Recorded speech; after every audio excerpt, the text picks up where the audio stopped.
الحمد لله نحمده ونستعينه ونستغفره ونؤمن به ونتوكل عليه ونعوذ بالله من شرور أنفسنا ومن سيئات أعمالنا من يهده الله فلا مضل له ومن يضلله فلا هادي له وأشهد أن لا إله إلا الله وحده لا شريك له وأشهد أن محمدا عبده ورسوله أما بعد فإن خير الحديث كتاب الله وخير الهدي هدي محمد صلى الله عليه وسلم وشر الأمور محدثاتها وكل محدثة بدعة وكل بدعة ضلالة وكل ضلالة في النار. أعوذ بالله من الشيطان الرجيم. بسم الله الرحمن الرحيم. يا أيها الذين آمنوا اتقوا الله حق تقاته ولا تموتن إلا وأنتم مسلمون. يا أيها الناس اتقوا ربكم الذي خلقكم من نفس واحدة وخلق منها زوجها وبث منهما رجالا كثيرا ونساء واتقوا الله الذي تساءلون به والأرحام إن الله كان عليكم رقيبا. يا أيها الذين آمنوا اتقوا الله وقولوا قولا سديدا يصلح لكم أعمالكم ويغفر لكم ذنوبكم ومن يطع الله ورسوله فقد فاز فوزا عظيما. وقال الله تبارك وتعالى في موضع آخر هو الذي أنزل عليك الكتاب منه آيات محكمات هن أم الكتاب وأخر متشابهات فأما الذين في قلوبهم زيغ فيتبعون ما تشابه منه ابتغاء الفتنة وابتغاء تأويله وما يعلم تأويله إلا الله والراسخون في العلم يقولون آمنا به. وقال النبي صلى الله عليه وسلم في حديث صحيح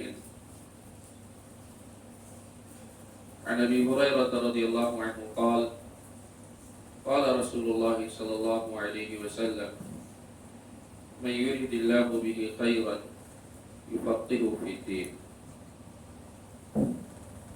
وقال النبي صلى الله عليه وسلم في حديث آخر عن أبي أمية رضي الله عنه أن رسول الله صلى الله عليه وسلم قال إن من أشراط الساعة أن يلتمس العلم عند الأساطين أو كما قال عليه الصلاة والسلام.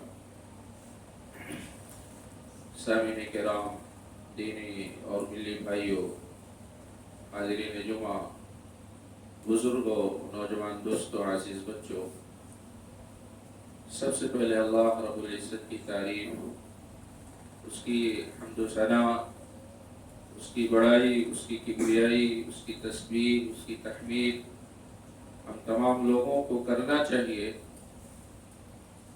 جو اللہ تنہا ساری کائنات کو بنانے والا ہے اور تنہا ہی ساری کائنات کے نظام کو چلانے والا ہے.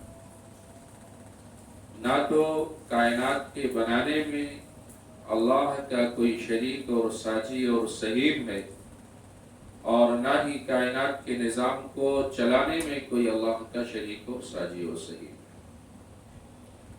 وعدہ تمام انبیاء کرام، خصوصاً آخری نبی محمد رسول اللہ صلی اللہ علیہ وسلم پر بے شمار درود و سلام ہو، جنہوں نے انسانیت کو سچائی کا راستہ، ہدایت کا راستہ، اللہ کی رضامندی کا راستہ، اللہ کی خوشنودی کا راستہ اور انسانیت کی سب سے عظیم کامیابی جنت کی طرف لے جانے والے راستے کی طرف رہنمائی فرمائی.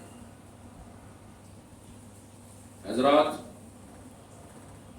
آج کے جمعے کے خطبے کے اندر انشاءاللہ ہم اس تعلق سے بات کریں گے کہ ہمیں دین کا علم کن لوگوں سے سیکھنا چاہیے. ظاہر سی بات ہے کہ ہم دنیا کا جب علم سیکھتے ہیں تو ہم ان لوگوں کے پاس جاتے ہیں یا ایسی جگہوں کو تلاش کرتے ہیں، ایسے یونیورسٹیوں، کالجوں، اسکولوں کا انتخاب کرتے ہیں یا ایسی کلاسز کا انتخاب کرتے ہیں جہاں کے لوگ ماہر ہوں، جہاں تعلیم اچھی ہو، اور پھر اس سلسلے میں پوری تحقیق اور ریسرچ کرتے ہیں، معلومات کرتے ہیں، لوگوں سے مشورہ کرتے ہیں کہ کس کالج کے اندر، کس یونیورسٹی کے اندر کہاں تعلیم اچھی ہے، کہاں پڑھانے والے ماہر ہیں، بایولوجی کی پڑھائی کہاں اچھی ہوتی ہے، کیمسٹری کہاں اچھی ہوتی ہے، فزکس کہاں اچھی ہوتی ہے، اور دوسری جو تعلیم ہے کہاں اچھی ہوتی ہے. یہ ساری چیزیں ہم تلاش کرتے ہیں، اور تلاش کرنے کے بعد ہم وہاں پر جاتے ہیں یا اپنے بچوں کا انتخاب ان بہترین جو ہے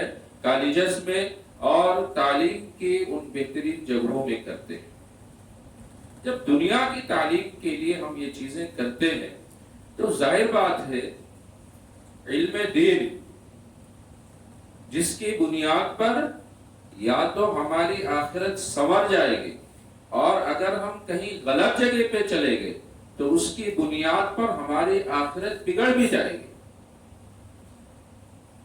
حسن بصری رحمہ اللہ یہ بات کہا کرتے تھے، ان ھذا العلم دین، ان ھذا العلم دین، یہ جو علم ہے یعنی قرآن کا علم، سنت کا علم، یہ دین ہے، یہ دین ہے.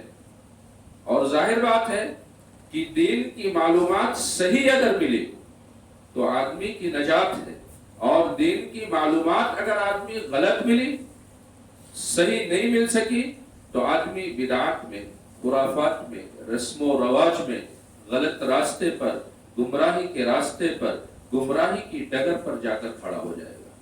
کیونکہ اللہ کے رسول صلی اللہ علیہ وسلم نے ایک حدیث کے اندر فرمایا لکیر کھینچتے ہوئے، ان ھذا صراطی مستقیمہ، آجو باجو میں لکیریں کھینچی اور ایک سیدھی لکیر کھینچی، اور اللہ کے رسول صلی اللہ علیہ وسلم نے فرمایا کہ دیکھو یہ میرا راستہ ہے، یہ صراط مستقیم ہے، اور یہ جو بغل بغل سے جو آڑی اور ترچھی لکیریں ہیں یہ گمراہی کے راستے ہیں، اور ہر ترچھی لکیر کے اوپر شیطان بیٹھا ہوا ہے تمہارا ایمان اچکنے کے لیے، تمہارا دین اچکنے کے لیے، اور تم کو گمراہی کے راستے پر لے جانے کے لیے شیطان بیٹھا ہوا ہے.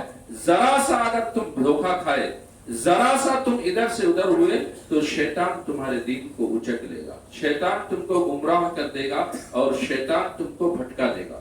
اور ایک بات سمجھ لیجئے کہ شیطان جو بھٹکاتا ہے وہ ہر آدمی کو ایک طرح سے نہیں بھٹکاتا، اس کا جو طریقہ کار ہے کہ سب کو ایک ہی جیسے نہیں، دین والوں کو دین کے راستے سے بھٹکاتا ہے.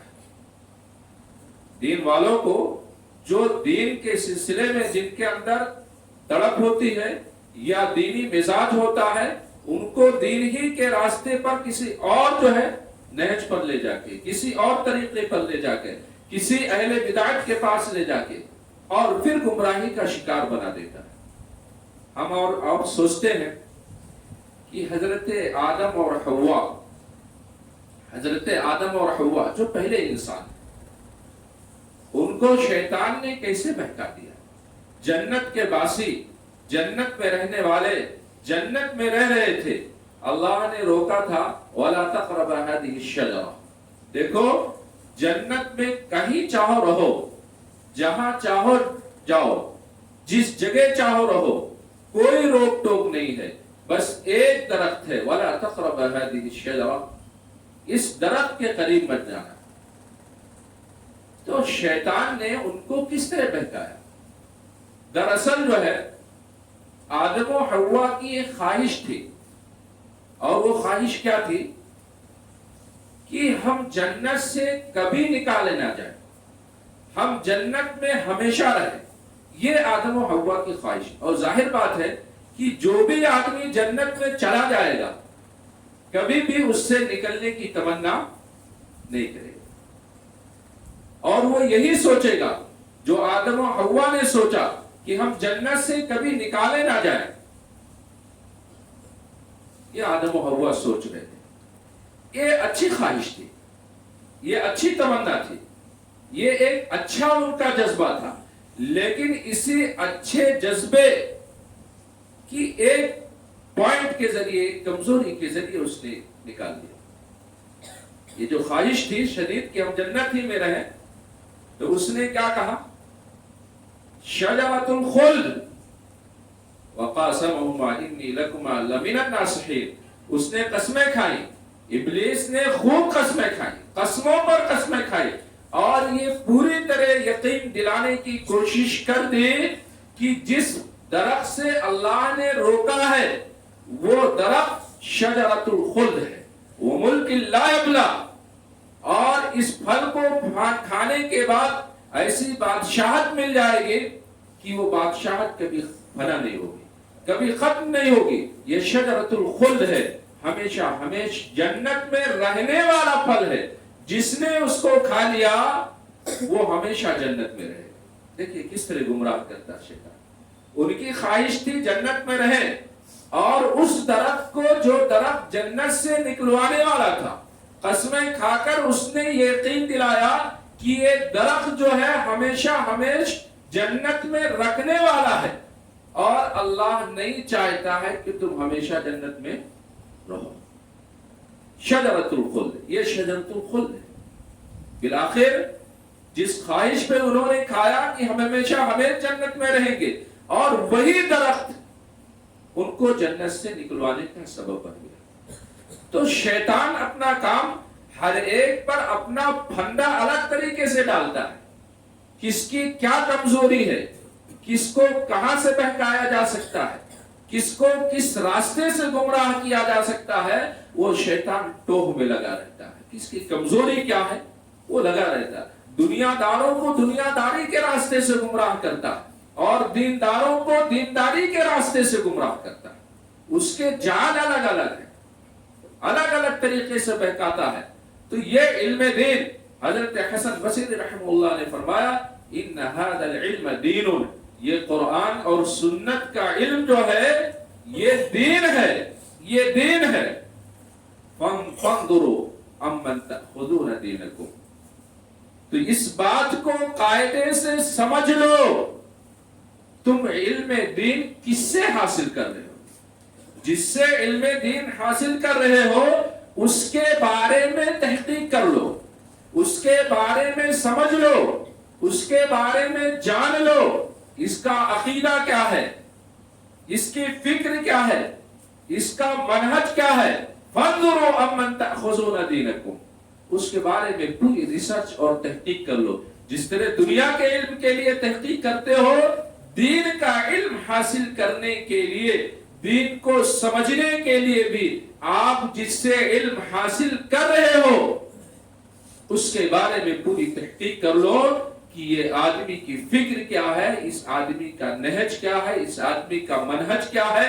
کہیں ایسا تو نہیں کہ ہم چلے تھے دین سیکھنے اور کسی ایسے آدمی کے پھندے میں پھنس گئے جو ہم کو دین سکھانے کے نام پر گمراہی کا شکار کر دیا. فانظروا امن تأخذون دینکم, دیکھ لو پہلے کہ تم دین کس سے اپنا سیکھ رہے ہو. کیوں؟ اللہ کے رسول صلی اللہ علیہ وسلم نے ایک حدیث کے اندر فرمایا, جس کے راوی ابو امیہ رضی اللہ تعالی عنہ ہیں. ابو امیہ الجمحی رضی اللہ تعالی عنہ فرماتے ہیں کہ اللہ کے رسول صلی اللہ علیہ وسلم نے فرمایا ان من اشراط الساعۃ, قیامت کی نشانیوں میں سے 3 جو نشانیاں ہیں, ان 3 نشانیوں میں سے ایک نشانی یہ ہے ان یلتمس العلم عند الاصاغر, ان یلتمس العلم عند الاصاغر. اللہ کے رسول نے فرمایا کہ قیامت کی نشانیوں میں سے یہ ہے کہ لوگ دین کا علم چھوٹوں سے حاصل کریں گے. اصغر مانے چھوٹا, اس کی جمع اصاغر. چھوٹوں سے دین کا علم حاصل کریں گے. چھوٹے کون ہیں؟ کون لوگ چھوٹے؟ کیا عمر میں اگر چھوٹا کوئی ہے تو اس کو کہیں گے چھوٹا, اس سے علم حاصل نہ کرو. عبداللہ ابن مبارک رحمہ اللہ جو عظیم محدث ہیں، ان سے پوچھا گیا من الاصاغر، یہ اصاغر کا مطلب کیا ہے؟ کس کو اللہ کے رسول صلی اللہ علیہ وسلم نے اصاغر کہا ہے؟ کس سے کہا کہ ان چھوٹوں سے علم حاصل مت کرو؟ کون چھوٹے ہیں دین کے سلسلے میں؟ کون لوگ چھوٹے ہیں؟ اصاغر کا مفہوم کیا ہے؟ من الاصاغر، یہ اصاغر کون ہے؟ تو حضرت عبداللہ ابن مبارک رحمہ اللہ نے فرمایا اصاغر سے مراد جو ہے چھوٹی عمر نہیں ہے، اصاغر سے مراد کم عمر لوگ نہیں ہیں، بلکہ اصاغر سے مراد وہ لوگ ہیں الذین یقولون برأیہ، الذین یقولون برأیہ، جو دین کے معاملے میں اپنی رائے سے بات کرتے ہوں، اپنی عقل لگاتے ہوں، رائے اور عقل کو دخل دے کے دین کی تشریح، دین کی وضاحت بجائے اس کے کہ اللہ کے رسول صلی اللہ علیہ وسلم کے احادیث کے ذریعے کریں یا صحابہ کے اقوال کے ذریعے دین کی تشریح کریں، اس کے بجائے اصاغر وہ لوگ ہیں جو دین کی وضاحت اپنی عقل سے کریں، اپنی رائے سے کریں. الذین یقولون برأیہ. اور دوسری جگہ عبداللہ ابن عمر رضی اللہ تعالی عنہ نے، عبداللہ ابن مبارک رحمہ اللہ نے فرمایا ہم اہل البدع و اہل الہواء. اصاغر سے مراد وہ لوگ ہیں جو اہل بدعت ہیں، چھوٹے لوگ، اہل بدعت، اہل ہوا، نفس پرست، خواہش پرست. ظاہر میں وہ دین کا کام کر رہے ہوں گے لیکن ان کے دل کے اندر چور ہے، ان کے دل کے اندر دنیا ہے، دنیا پرست لوگ ہوں گے اور دنیا کی خاطر دین کا کام کر رہے ہوں گے. وہ بدعتی لوگ ہوں گے، اہل بدعت ہوں گے جو دین کا صرف نام ہوگا لیکن وہ دین میں بدعت پھیلا رہے ہوں گے، نئی نئی چیزوں کا اضافہ کر رہے ہوں گے. تو یہ قیامت کی ایک نشانی ہے کہ لوگ جو ہے اہل بدعت سے علم حاصل کرنے لگیں گے، اہل بدعت سے علم حاصل کرنے لگیں گے. دنیا کے اندر آج دیکھیے، پہلے آدمی جب صرف تقریروں کا سلسلہ تھا اور اسی طرح کتابوں تک محدود بات تھی تو آدمی اپنے علماء سے پوچھتا تھا. اگر کوئی کتاب مطالعہ کرنی ہے، کسی کتاب کی اسٹڈی کرنی ہے تو آدمی علماء سے پوچھتا تھا جس پر اس کا اعتماد ہوتا تھا کہ یہ عالم جو ہے کتاب و سنت کے طریقے پر ہم کو سمجھانے والا آدمی ہے. اس عالم سے پوچھتے تھے بتائیے یہ کتاب جو ہے اس کا مطالعہ کیا جائے کہ نہ کیا جائے، اس کتاب کو پڑھا جائے کہ نہ پڑھا جائے، یا فلاں عالم جو وعظ اور تقریر کرتا ہے فلاں عالم کی وعظ اور تقریر کو سنا جائے کہ نہ سنا جائے. اگر وہ متبع سنت عالم دین کہتا تھا کہ ہاں فلاں کتاب صحیح ہے، کتاب و سنت کے مطابق ہے تو آدمی پڑھتا تھا. اور اگر عالم یہ کہتا تھا نہیں یہ کتاب و سنت کے خلاف بات کرتا ہے، یہ بدعتی ہے، یہ ہوا پرست ہے، یہ اصاغر میں سے ہے، اس کا آواز مت سنو، اس کی باتیں مت سنو. کیوں؟ ان من البیان لسحر. بیان، تقریر، واز میں جادو ہوتا ہے. کہاں پر کس نے کس انداز میں بات کر دی اور آپ کے دل میں وہ بات اتر گئی. ہر ایک کا بات کرنے کا طریقہ ہوتا ہے، واز کا ایک طریقہ ہوتا ہے. اور معلوم ہوا بعض لوگ غلط بات کو بھی اس انداز میں پیش کرتے ہیں کہ ایک عام آدمی تو چھوڑیے، علم والا آدمی بھی وہاں پھنس جاتا ہے، علم والا آدمی وہاں پھنس جاتا ہے. میں آپ کو سناؤں کہ عبد الرزاق بن حمام عظیم محدث ہے، بہت بڑے محدث ہیں، عظیم محدث، جن کی کتاب کیا ہے؟ مصنف عبد الرزاق. بہت عظیم محدث، لیکن علم کس سے حاصل کیا جائے اس کا بہت فرق پڑتا ہے. ان کے عقیدے میں ایک جگہ جھول تھا. وہ جھول کیا تھا؟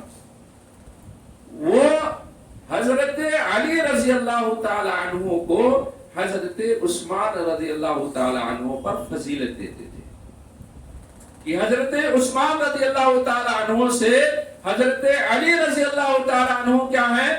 افضل ہیں.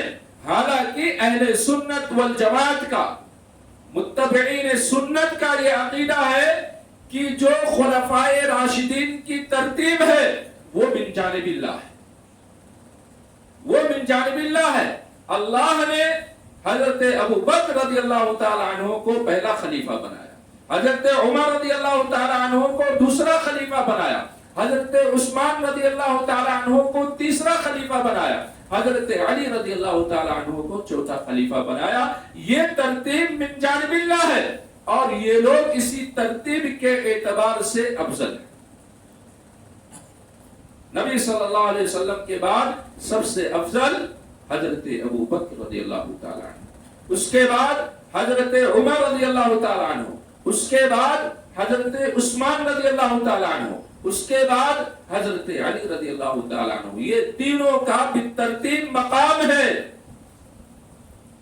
لیکن شیعت کا جو عقیدہ ہے، بعض شیعہ جو کہتے ہیں کہ حضرت علی رضی اللہ تعالی عنہ حضرت عثمان رضی اللہ تعالی عنہ سے افضل ہے. یہ متقدمین میں ایسے لوگوں کو شیعہ کہا جاتا ہے. اب تو شیعہ باقاعدہ گمراہی کا بہت عظیم فرقہ بن گیا. اور بعض لوگ وہ تھے جو حضرت علی رضی اللہ تعالی عنہ کو حضرت ابو بکر و عمر پر افضل قرار دیتے تھے کہ حضرت علی رضی اللہ تعالی عنہ حضرت ابو بکر اور عثمان سے افضل ہے. ان کو کیا کہا جاتا تھا؟ رافضی کہا جاتا تھا. جو ابو بکر و عثمان پر رضی اللہ عنہما پر اگر علی رضی اللہ تعالی عنہ کو فضیلت قرار دیتا تو وہ رافضی تھا. جو حضرت عثمان پر علی رضی اللہ تعالی عنہ کو افضل قرار دیتا اس کو اس زمانے میں شیعہ کہا جاتا تھا. تو حضرت بڑے محدث عبدالرزاق رحمہ اللہ جو بہت بڑے محدث ہیں، ان کے اندر یہ بات آ گئی. یحییٰ ابن معین رحمہ اللہ جو بڑے محدث ہیں، بہت بڑے محدث، یحییٰ ابن معین رحمہ اللہ کہتے ہیں کہ میں ان کے بارے میں اس طرح کی کچھ باتیں سنتا تھا. ایک دن میں نے اپنے کان سے ایک بات سنی ان سے، تو میں نے کہا عبدالرزاق آپ اتنے عظیم محدث ہیں، آپ کے اساتذہ بھی بڑے بڑے محدثین اعظام ہیں، آپ نے اتنی عظیم کتاب لکھی ہے حدیث کی اور آپ اس طرح کا عقیدہ رکھتے ہیں. کہنے لگے کہ میرے اساتذہ میں استاذوں میں ایک استاد کون؟ جعفر بن سلیمان شیعی. جعفر بن سلیمان یہ شیعہ تھے. کہنے لگے مجھ کو ان کا اخلاق پسند آیا، ان کی باتیں پسند آئی، اور اس کے بعد کیا ہو گیا کہ میں جو ہے ان سے علم حاصل کرنے لگا، ان سے علم حاصل کرنے لگا. اور ان سے علم حاصل کرنے کی بنیاد پر کیا ہو گیا؟ میرے اندر یہ عقیدہ آ گیا کہ میں حضرت علی کو حضرت عثمان سے افضل کہنے لگا. یہ کون لوگ ہیں؟ عظیم ترین محدث، پائے کے محدث. کس کے پاس بیٹھنے کی وجہ سے؟ ایک شیعہ عالم کے پاس بیٹھنے کی وجہ سے ان کے اندر شیعت کا ایک عقیدہ آ گیا. اس لیے دین کے اندر منع ہے. اللہ کے رسول صلی اللہ علیہ وسلم نے فرمایا کہ دیکھو جو متشابہ آیتوں کے ذریعے دلیلیں دے تو سمجھ جاؤ وہ وہی لوگ ہیں جن کے بارے میں کہا اللہ نے فَأَمَّا الَّذِينَ فِي قُلُوبِهِمْ زَيْغٌ فَيَتَّبِعُونَ مَا تَشَابَهَ مِنْهُ ابْتِغَاءَ الْفِتْنَةِ وَابْتِغَاءَ التَّأْوِيلِ. جو متشابہ آیتوں کے چکر میں پڑتے ہیں، متشابہ آیتوں کے پیچھے پڑتے ہیں، ان کا مقصد کیا ہوتا ہے؟ فتنہ پیدا کرنا. اللہ کے رسول نے کہا ایسے لوگوں سے بچو جو متشابہ آیتوں کے پیچھے پڑتے ہیں. سوشل میڈیا کا دور ہے, الیکٹرانک میڈیا کا دور ہے. ہر ہاتھ کے اندر کیا ہے؟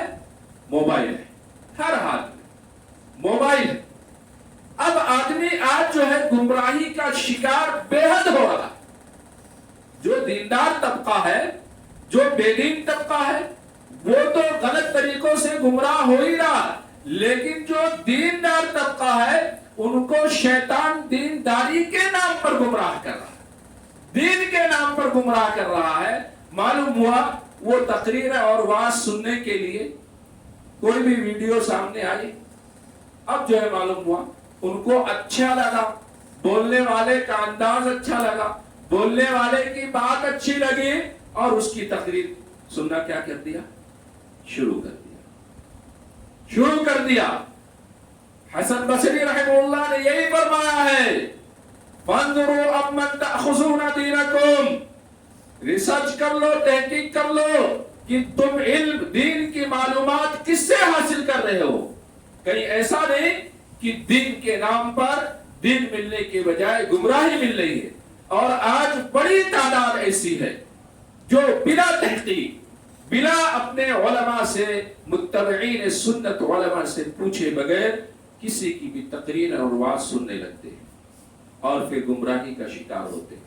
حضرت علی رضی اللہ تعالی عنہ ایک دفعہ جو ہے جا رہے تھے, انہوں نے دیکھا کہ ایک واعظ, ایک تقریر کرنے والا تقریر کر رہا ہے. حضرت علی رضی اللہ تعالی عنہ نے فرمایا, کیا تم ناسخ اور منسوخ کا علم رکھتے ہو؟ ناسخ اور منسوخ کا علم رکھتے ہو؟ ناسخ اور منسوخ کیا ہے؟ قرآن کے اندر بہت سی آیتیں ایسی ہیں جو حکم اللہ نے پہلے اتارا تھا, اس کے بعد منسوخ کر دیا. اب بعض آیتیں ایسی جو منسوخ ہیں, ان کا حکم منسوخ ہے لیکن ان کا لکھنا منسوخ نہیں ہے. قرآن کے اندر لکھی ہوئی وہ آیتیں, لیکن ان کا حکم کیا ہو گیا ہے؟ منسوخ ہو گیا ہے. جیسے قرآن کی آیت, یا ایھا الذین آمنوا لا تقربوا الصلاۃ وانتم سکارى, یا ایھا الذین آمنوا لا تقربوا الصلاۃ وانتم سکارى, اے ایمان والو نشے کی حالت میں نماز کے قریب مت جاؤ, نشے کی حالت میں نماز مت پڑھو. اب کوئی اہل بدعت, ہوا پرست یہ کہے کہ قرآن کے اندر شراب جو منع ہے وہ نماز کی حالت میں منع ہے. فَأَمَّا الَّذِينَ فِي قُلُوبِهِمْ زَيْغٌ فَيَتَّبِعُونَ مَا تَشَابَهَ مِنْهُ ابْتِغَاءَ الْفِتْنَةِ وَابْتِغَاءَ تَأْوِيلِهِ, جن کے دلوں کے اندر کھوٹ ہوتا ہے وہ انہی متشابہ آیتوں کے ذریعے دلیلیں پکڑتے ہیں, منسوخ آیتوں کے ذریعے دلیلیں پکڑتے ہیں, ایسی آیتوں کے ذریعے دلیلیں پکڑتے ہیں جو دیکھنے میں یہ لگتا ہے کہ ان کا جو ہے ظاہری مفہوم کچھ اور لگتا ہے, لیکن حقیقت میں اس کا مفہوم کیا ہوتا ہے؟ کچھ اور ہوتا ہے. متشابہ, دو معنی جس کے اندر مراد لیا جا سکتا ہو, ایسی آیتوں کے ذریعے دل کے دلوں میں کھوٹ ہوتا ہے. یہی وجہ ہے اللہ کے رسول نے فرمایا کہ ایسے لوگوں کے پاس جانے سے بچو جو متشابہ آیتوں سے جو ہے دلیل پکڑتے ہیں, متشابہ آیتیں جو ہے سناتے ہو. تو جو ہے حضرت علی رضی اللہ تعالی عنہ نے فرمایا, کیا تم کو ناسخ اور منسوخ معلوم ہے؟ یا ایھا الذین آمنوا لا تقربوا الصلاۃ وانتم سکارى, یہ پہلے یہ نازل ہوا تھا, لوگ شراب کے عادی تھے, یہ آیت پہلے نازل ہوئی کہ ٹھیک ہے شراب تمہاری زندگی کے اندر ہے, لیکن نماز کے وقت نماز کی حالت میں شراب پی کر مت جائے کرو. پھر آیت کیا ہو گئی؟ منسوخ ہو گئی. اللہ نے کیا اتارا؟ انما الخمر والمیسر والانصاب رجس من عمل الشیطان فاجتنبوہ. یہ شراب, یہ جوئے, یہ پاسے, یہ کیا ہے؟ شیطانی عمل ہے, ناپاک ہے. فاجتنبوہ, ان سے بچو, ان سے رک جاؤ. اس آیت نے اس آیت کو کیا کر دیا ہے؟ منسوخ کر دیا. تو بعض آیتیں ایسی ہیں جو قرآن میں لکھی ہوئی ہیں لیکن ان کا حکم کیا ہو گیا ہے؟ منسوخ ہو گیا ہے, منسوخ ہو گیا. بعض آیتیں قرآن میں ایسی ہیں جن کا حکم تو موجود ہے لیکن ان کا لکھنا اس میں موجود نہیں ہے، ایسے بھی منسوخ ہے کہ قرآن کے اندر وہ آیتیں لکھی ہوئی نہیں ہے، وہ اتری تھی لیکن اس کو لکھنا اللہ نے منسوخ کر دیا کہ اس کو لکھو مت لیکن اس کا حکم موجود ہے۔ حضرت عمر رضی اللہ تعالیٰ عنہ فرماتے ہیں کہ مجھ کو قرآن کی وہ آیت یاد ہے جس آیت کے اندر اللہ نے کیا فرمایا تھا کہ شادی شدہ آدمی یا شادی شدہ مرد اور عورت اگر زنا کرتے ہیں تو ان کو کیا کر دو؟ سنسار کر دو۔ یہ آیت قرآن کے اندر ہم لوگ پڑھتے تھے لیکن اس کا لکھنا اللہ نے کیا کر دیا؟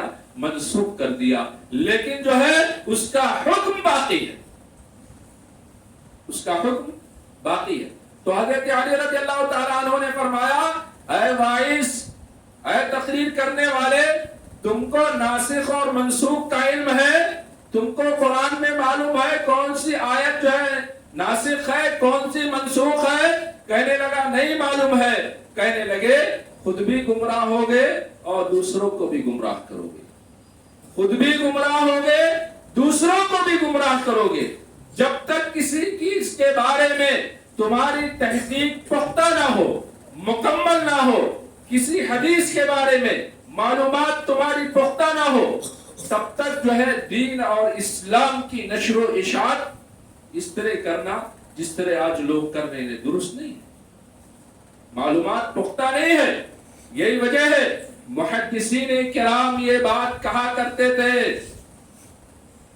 لا تأخذوا العلم من الصحفیین، لا تأخذوا العلم من الصحفیین، تم ایسے لوگوں سے دین کا علم مت حاصل کرو جو صحفی ہیں۔ صحفی کس کو کون بولتے ہیں؟ مصحفی اور صحفی کس کو بولتے ہیں؟ ایک آدمی ہے، اس نے اساتذہ سے تعلیم نہیں حاصل کی، اساتذہ سے تعلیم حاصل نہیں کی ہے، وہ کسی استاد کے پاس نہیں گیا ہے، وہاں نہیں پڑھا ہے، کسی مدرسے میں نہیں پڑھا ہے، کسی عالم کے پاس علم جا کر حاصل نہیں کیا ہے، کسی محدث کے پاس جا کر علم نہیں حاصل کیا ہے، بلکہ اسٹڈی اور مطالعے کے ذریعے اس نے علم حاصل کر لیا ہے۔ یہ بتائیے کہ دنیا کا کوئی علم صرف اسٹڈی اور مطالعے کے بعد پریکٹیکل کوئی کر سکتا ہے؟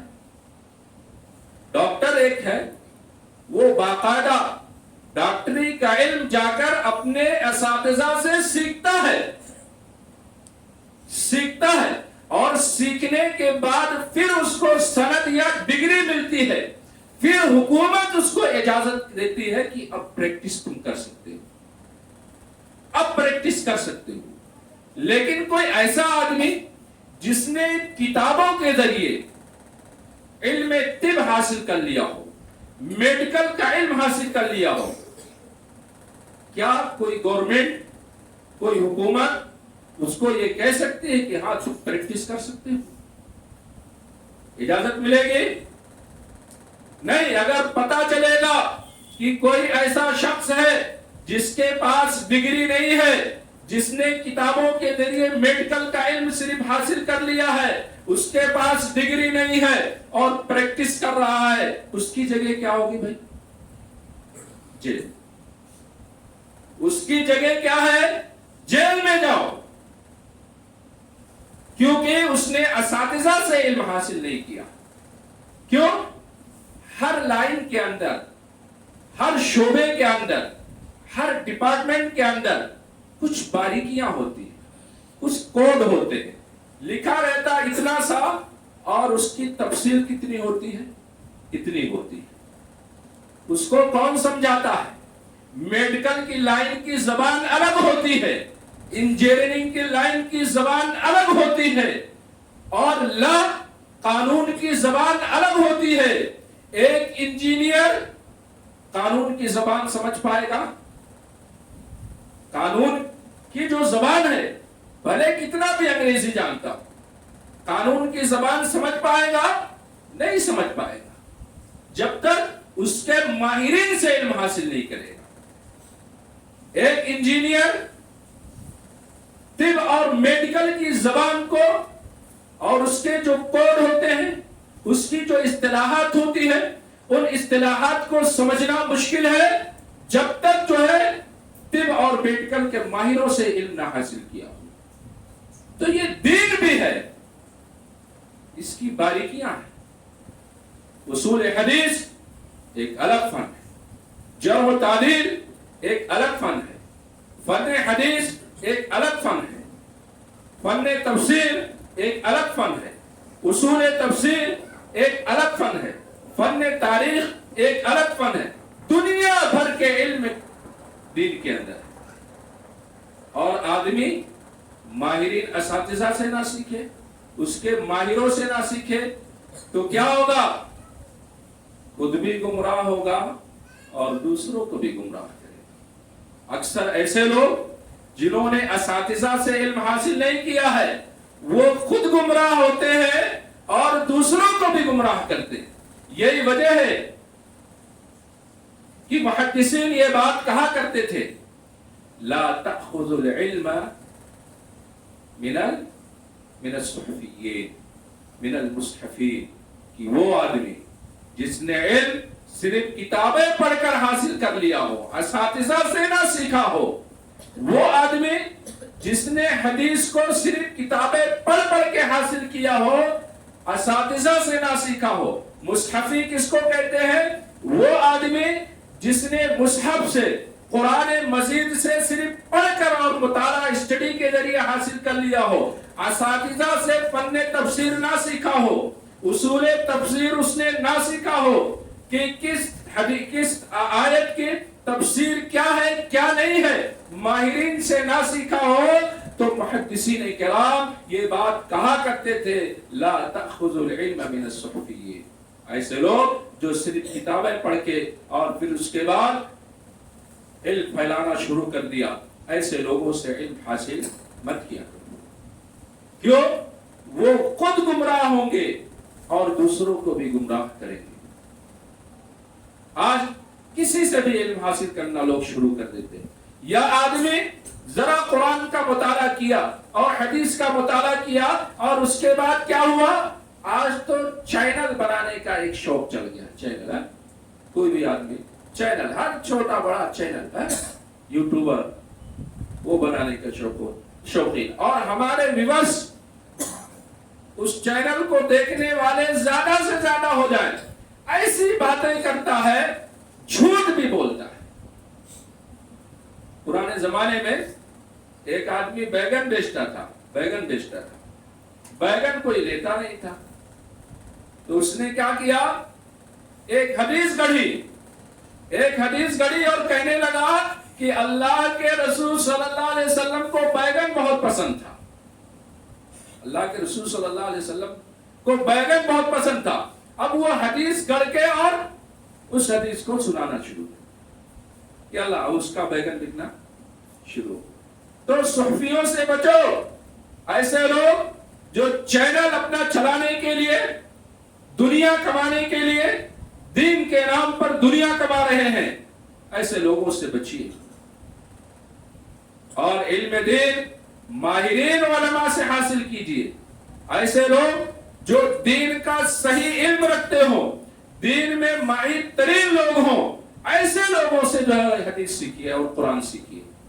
کوئی بھی چینل کھل جائے، کہیں بھی کھل جائے اور سننا شروع، آج بڑی گمراہی پھیل ہے اللہ کے بندو، اس کے ذریعے بہت بڑی گمراہی پھیل ہے، لوگ گمراہ ہو رہے ہیں، کسی کا بھی سننے نہیں، کوئی بھی چیز سننے سے پہلے، کسی کی آواز، کسی کی تقریر سننے سے پہلے اہل علم سے مشورہ لو، جو آپ کے نزدیک معتمد ہو، جن پر اعتماد ہو، یا دنیا جن کو جانتی ہو کہ یہ ماہرین لوگ ہیں، ان ماہروں سے پوچھو، اور پھر لوگوں کے وعظ اور تقریریں سنو۔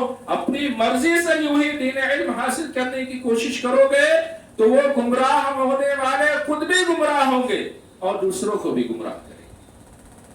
ایک آدمی حضرت عبداللہ ابن عباس رضی اللہ تعالیٰ عنہ کے پاس آیا اور کہنے لگا، اے عبداللہ ابن عباس رضی اللہ تعالیٰ عنہ، میں قرآن کے اندر دیکھ رہا ہوں کہ ایک آیت دوسرے آیت کے مخالف ہے، ایک آیت دوسرے آیت کے کیا ہے؟ مخالف ہے. تو بولے کیا تم گمراہ ہو گئے ہو؟ بولا گمراہ تو نہیں ہوا ہوں، لیکن میرے دل میں کھٹک رہا ہے، میرے دل میں کھٹک رہی ہے بات. تو کہا انہوں نے بتاؤ کون سی آیت کس آیت کی مخالف ہے؟ کہنے لگا وَلَا أَنْسَابَ بَيْنَهُمْ يَوْمَئِذٍ وَلَا يَتَسَاءَلُونَ، اس دن نہ تو کوئی ایک دوسرے کا نسب ہوگا، وَلَا يَتَسَاءَلُونَ، نہ تو اس دن لوگ ایک دوسرے سے کچھ پوچھیں گے، کوئی کسی کو پوچھے گا نہیں. قرآن کی دوسری آیت میں ہے وَأَقْبَلَ بَعْضُهُمْ بَعْضًا يَوْمَئِذٍ يَتَسَاءَلُونَ، فَأَقْبَلَ بَعْضُهُمْ بَعْضًا يَوْمَئِذٍ يَتَسَاءَلُونَ. اس دن لوگ ایک دوسرے کا سامنا کریں گے اور پھر ایک دوسرے سے سوال پوچھیں گے، ایک دوسرے کا سامنا کریں گے اور ایک دوسرے سے سوال کریں گے. متشابہ آیتیں، متشابہ آیتیں، جن کے دلوں میں زیر ہے وہ اس طرح کی آیتوں کے پیچھے پڑتے ہیں. جو قرآن کے اندر محکم آیتیں ہیں، جو احکامات کی آیتیں ہیں، ان پر ایمان بھی رکھنا ہے، ان پر عمل بھی کرنا ہے. لیکن جو متشابہ آیتیں ہیں جن کی حقیقت صرف اللہ جانتا ہے، ان کو پڑھنا ہے، ان پر ایمان رکھنا ہے، وہ عمل کی نہیں. قیامت کے دن کب بات کریں گے کب بات نہیں کریں گے، قیامت کا دن کوئی چھوٹا دن تھوڑی ہوگا. تو حضرت عبداللہ ابن عباس رضی اللہ تعالی عنہ نے فرمایا دیکھو یہ جو پہلی آیت ہے فَلَا أَنْسَابَ بَيْنَهُمْ يَوْمَئِذٍ وَلَا يَتَسَاءَلُونَ، نہ تو ایک دوسرے سے کوئی سوال کرے گا، نہ پوچھے گا، نہ ایک دوسرے سے کوئی بات کرے گا، نہ ایک دوسرے کا کوئی رشتہ ہوگا کسی سے. یہ کب ہوگا؟ جب پہلی دفعہ سور میں پھونکا جائے گا. پہلی دفعہ جب سور میں پھونکا جائے گا اس وقت سب کو اپنی اپنی پڑی ہوگی اور سب بھاگ رہے، کوئی کسی. لیکن جب دوبارہ پھونک مارا جائے گا، دوبارہ جو دوسری پھونک ماری جائے گی فَأَقْبَلَ بَعْضُهُمْ بَعْضًا، تو لوگ ایک دوسرے کا سامنا کر کے اور ایک دوسرے سے پوچھیں گے. یہ مفہوم ہے. تو ماہرین جو ہوتے ہیں علم کے ان کو معلوم ہوتا ہے. اللہ نے فرمایا جو ماہر لوگ ہیں ان کو قرآن کا علم ہے. وقت میرے خیال ختم ہو گیا ہے، چلیں تھوڑا. تو جو ماہرین ہوتے ہیں ان کو معلوم ہوتا ہے. اسی طرح اس نے کہا کہ ایک دوسری آیت، بولے وہ کیا ہے؟ کہنے لگے دوسری آیت یہ ہے أَأَنْتُمْ أَشَدُّ خَلْقًا أَمِ السَّمَاءُ بَنَاهَا رَفَعَ سَمْكَهَا فَسَوَّاهَا وَأَغْطَشَ لَيْلَهَا وَأَخْرَجَ ضُحَاهَا وَالْأَرْضَ بَعْدَ ذَلِكَ دَحَاهَا. کہنے لگے دوسرے آیت کے اندر یہ ہے کہ اللہ نے زمین کو پہلے بنایا اور آسمان کو بعد میں بنایا. اور اس آیت کے اندر یہ ہے کہ آسمان کو بنانے کے بعد وَالْأَرْضَ بَعْدَ ذَلِكَ دَحَاهَا، پھر اس کے بعد زمین کو ہموار کیا. تو اس کے اندر تو یہ ہے کہ آسمان کے بعد زمین، اور اس میں یہ ہے کہ آسمان سے پہلے زمین. بولے سنو، اللہ نے 2 دن کے اندر پہلے کیا بنایا؟ زمین بنائی. پھر 2 دن میں کس کو بنایا؟ آسمان کو بنایا. وَالْأَرْضَ بَعْدَ ذَلِكَ دَحَاهَا، بولے دحاہا یہاں بنانے کے لیے نہیں ہے، بلکہ دحاہا کا مفہوم یہ ہے کہ زمین تو پہلے بنا چکا تھا، پھر زمین میں جو ہے کن چیزوں کی ضرورت تھی؟ ندیوں کی ضرورت تھی، سمندروں کی ضرورت تھی، پہاڑوں کی ضرورت تھی، نباتات پیڑ اور پودوں کی ضرورت تھی. وَالْأَرْضَ بَعْدَ ذَلِكَ دَحَاهَا، اس کے بعد زمین کے اوپر جن چیزوں کی ضروریات تھی ان کو بنایا. اس طرح اور بھی کئی آیتیں اشکالات اس نے کیے، اور عبداللہ ابن عباس رضی اللہ تعالی عنہ نے بتایا یہ صحیح مفہوم ہے. تو جو لوگ نہیں جانتے ہیں وہ اس طرح کی باتیں کرتے ہیں کہ قرآن میں اختلاف ہے، قرآن ایک دوسرے کے مخالف ہے. ایک بندہ مجھ سے کہنے لگا، صحیح بخاری کی حدیث ہے نا، اللہ کے رسول پر جادو ہوا، جادو ہوا. کہنے لگا یہ تو جو ہے کافروں کا عقیدہ ہے. یہ کس کا عقیدہ ہے؟ کافروں کا عقیدہ ہے. کافر کہتے تھے نبی پر جادو. نبی پر کہاں سے جادو ہو سکتا ہے؟ نبی پر جادو نہیں ہو سکتا ہے. ہو سکتا ہے. فَأَلْقَوْا حِبَالَهُ وَعِصِيَّهُ يُخَيَّلُ إِلَيْهِ مِنْ سِحْرِهِمْ أَنَّهَا تَسْعَىٰ. جب ان لوگوں نے اپنی لاٹھیاں پھینکی اور اپنی رسیاں پھینکی، يُخَيَّلُ إِلَيْهِ مِنْ سِحْرِهِمْ، تو ان جادوگروں کے جادو کی وجہ سے موسیٰ علیہ السلام کو خیال آ رہا تھا انہا تسعیٰ، یہ لاٹھیاں اور یہ رسیاں سانپ بن کر چل رہی. قرآن کہہ رہا نا جادو کا اثر نبی پر ہوا کہ نہیں تو موسیٰ علیہ السلام کیا بولتے، یہ تو تمہاری لاٹھیاں ہیں، یہ تمہاری رسیاں ہیں، کیا تم نے پھینکا ہے؟ لیکن ان کا جادو کا اثر ہوا. یخیل الیہ من سحرہم، ان کے جادو کی وجہ سے ان کو کیا لگ رہا تھا کہ یہ لاٹھیاں نہیں بلکہ یہ کیا ہے، یہ سانپ ہیں جو دوڑ رہے ہیں. نبی پر بھی جادو کا اثر ہوا، موسیٰ پر اثر ہوا، اللہ کے رسول صلی اللہ علیہ وسلم پر بھی اثر ہوا، لیکن نبی پر جادو کا اثر ایسا نہیں ہوتا ہے جو مستقل ہو، عارضی اور معمولی ہوتا ہے اور اللہ اس کو ختم کرتا ہے. موسیٰ پر وہ اثر ہوا کہ ہمیشہ رہا، ختم ہو گیا. اللہ کے رسول پر بھی جادو کرایا گیا مدینہ کے اندر، ختم ہوا کہ نہیں ہوا؟ باقاعدہ کنویں سے نکلوا کے اور اس جادو کو اللہ کے رسول صلی اللہ علیہ وسلم سے ختم کیا. تو گمراہ جو ہوتے ہیں اس طرح گمراہی کی باتیں کرتے ہیں اور دلیلیں کو ایسی پیش کر دیں گے کہ ایک عام آدمی یہ سمجھے گا بات تو صحیح ہے، یہ بخاری کی حدیث غلط ہے، نبی پر جادو کیسے ہو سکتا ہے؟ یہ تو کافر یہ بات کرتے تھے کہ نبی جو ہے، کافر کہتا ہے کہ نبی جو ہے سحر زدہ ہے، مسحور ہے، اس پر جادو ہو گیا. یہ تو کافروں کی بات ہے. تو علم ایسے لوگوں سے مت حاصل کرو جو لوگ متشابہ آیتوں کے پیچھے پڑتے ہیں، گمراہی کا شکار لوگوں کو کرنا چاہتے ہیں، خود بھی گمراہ ہوتے ہیں، دوسروں کو بھی گمراہ کرتے ہیں. علم کس سے سیکھنا ہے؟ حضرت عبداللہ، بس آخری بات کو کہہ کے ختم کروں گا بات. حضرت عبداللہ ابن عباس عبداللہ ابن مسعود رضی اللہ تعالیٰ عنہ فرماتے ہیں لا یزال الناس بخیر، لوگ اس وقت تک بھلائی میں رہیں گے. لا یزال الناس بخیر، لوگ اس وقت تک بھلائی میں رہیں گے ما اتاہم العلم من اصحاب محمد ومن اکابرہم، لوگ اس وقت تک بھلائی میں رہیں گے جب تک ان کے پاس علم کہاں سے آئے گا؟ اصحاب محمد سے علم آئے گا. یعنی جو علم صحابہ نے محمد رسول اللہ صلی اللہ علیہ وسلم سے سیکھا وہی سے سیکھیں گے کہ صحابہ نے کس حدیث کی تفسیر کیا کی ہے، تشریح کیا کی ہے، کس صحابی نے کس قرآن کی آیت کو اللہ کے رسول سے کیسے سمجھا ہے، کس حدیث کو اللہ کے رسول سے کیسے سمجھا ہے. جو صحابہ نے سمجھا ہے ویسے ہی سمجھو گے، انہی کے اقوال کے ذریعے سمجھو گے، صحابہ کے اقوال کے ذریعے قرآن و سنت کو سمجھو گے تو صحیح راستے پہ رہو گے. اور وہ لوگ جو اپنی رائے سے بات کرتے ہیں جب ان سے قرآن و سنت کو سمجھو گے تو کیا ہوگے؟ گمراہ ہو. تو لا یزال الناس بخیر ما اتاہم العلم من اصحاب محمد، جب تک لوگ صحابہ نے جو اللہ کے رسول سے علم جیسے حاصل کیا تھا وہی علم جب حاصل کریں گے، جو صحابہ نے قرآن و سنت کی تفسیر کی ہے، جو صحابہ نے اللہ کے رسول سے سیکھا ہے اور دنیا کو بتایا، جو لوگ سامنے تھے وہ صحیح بات سمجھ سکتے ہیں یا آج 1450 سال کے بعد لوگ اپنی رائے سے بات سمجھ سکتے ہیں؟ بہت سی بات کہنے کا انداز، کس انداز میں کہا، کیسے کہا، ایک ہی بات دو مفہوم، رکو مت جاؤ، رکو مت جاؤ.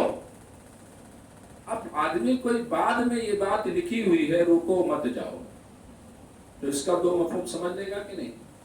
رکو مت جاؤ یعنی یہاں رکو مت کیا؟ چلے جاؤ. رکو مت کہنے والا کہہ رہا رکو مت جاؤ، تو مفہوم الگ ہو گیا نا. ایک کے اندر یہ ہے کہ رکو مت جاؤ اور ایک کے اندر رکیے مت جائیے. لفظ میں کوئی فرق ہے؟ کوئی فرق نہیں ہے، لیکن سمجھائے گا کون اس کو؟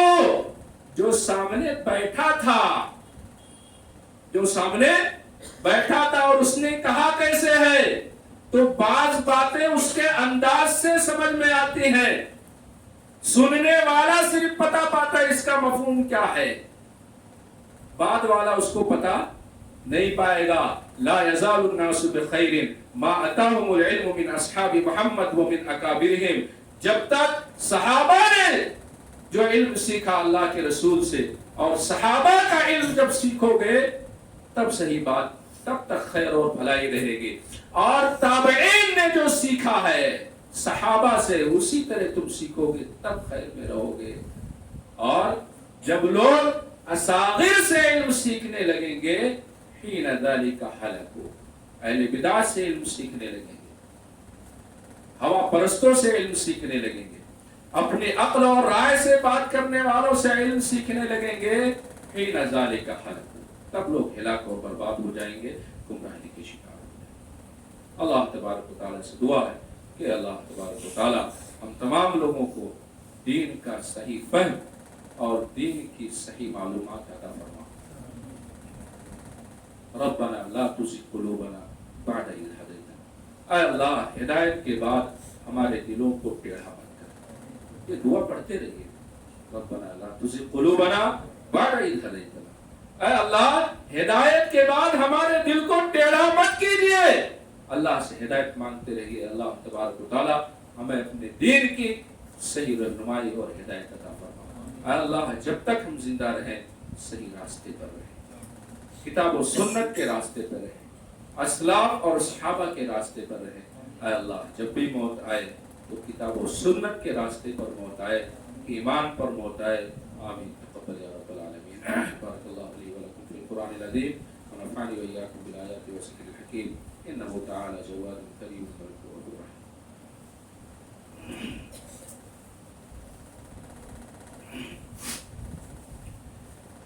الحمد لله نحمده ونستعينه ونستغفره ونؤمن به ونتوكل عليه ونعوذ بالله من شرور انفسنا ومن سيئات اعمالنا، من يهده الله فلا مضل له ومن يضلل فلا هادي له، واشهد ان لا اله الا الله وحده لا شريك له، واشهد ان محمدا عبده ورسوله، ما بعد، فان خير الحديث كتاب الله وخير الهدي هدي محمد صلى الله عليه وسلم، وشر الامور محدثاتها وكل محدثه بدعه وكل بدعه ضلاله وكل ضلاله في النار۔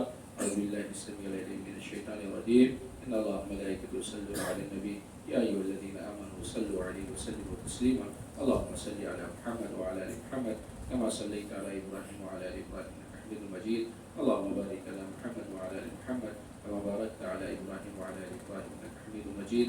عباد الله يرحمكم الله، إن الله يأمر بالعدل والإحسان وإيتاء ذي القربى وينهى عن الفحشاء والمنكر والبغي يعظكم لعلكم تذكرون، ولذكر الله أكبر والله يعلم ما تصنعون۔